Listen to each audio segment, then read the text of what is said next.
Monica had married Jacob Wittgenstein when she was 17, and had been happy with him in the 28 years since then.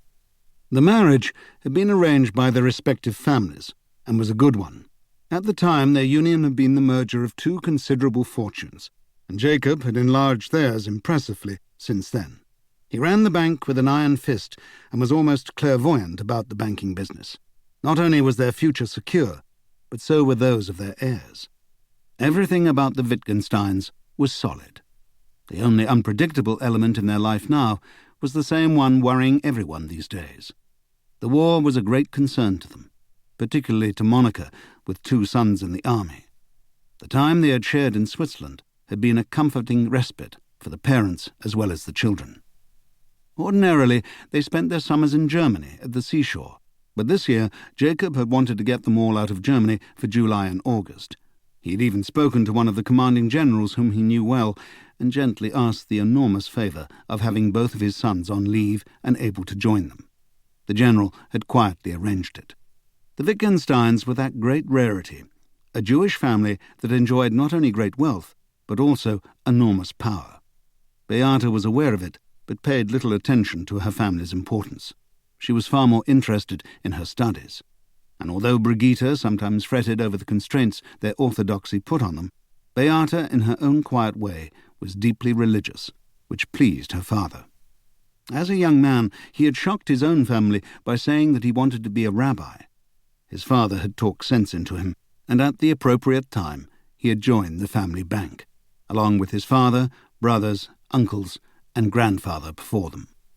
Theirs was a family steeped in tradition, and although Jacob's father had a great respect for the rabbinical life, he had no intention of sacrificing his son to it, and like the obedient son he was, Jacob went to work at the bank, and married shortly thereafter. At 50, he was 5 years older than Beata's mother. The entire family agreed that the decision to summer in Switzerland this year had been a good one. The Wittgensteins had many friends here, and Jacob and Monica had attended a number of parties, as had their children.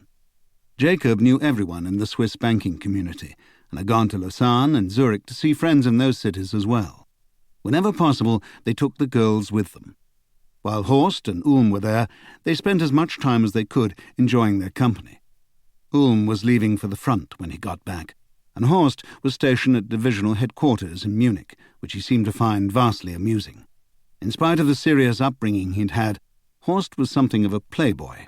He and Brigitte had much more in common with each other than either of them did with Beata. As she fell behind the others, walking slowly along the lake, her oldest brother Ulm hung back and fell into step beside her. He was always protective of her, perhaps because he was 7 years older. Beata knew he respected her gentle nature and loving ways. "What are you thinking about, Bea? You look awfully serious, walking along by yourself. Why don't you join us?" Her mother and sister were far ahead by then, talking about fashion and the men Brigitte had found handsome at the previous week's parties. The men in the family were talking about the only subjects that interested them, which these days were the war and banking. After the war, Ulm was going back to work at the bank again, as he had for 4 years before. Their father said that Horst was going to have to stop playing, become serious, and join them. Horst had promised that as soon as the war was over, he would. He was only 22 when war was declared the year before, and he had assured his father that when the war was over, he'd be ready. And Jacob had said several times recently that it was time for Ulm to get married. The one thing Jacob expected of his children, or anyone in his immediate circle actually, was that they obey him. He expected that of his wife as well, and she had never disappointed him. Nor had his children, with the exception of Horst, who had been dragging his feet about working when he went into the army. The last thing on Horst's mind at the moment was marriage. In fact, the only one interested in that prospect was Brigitte.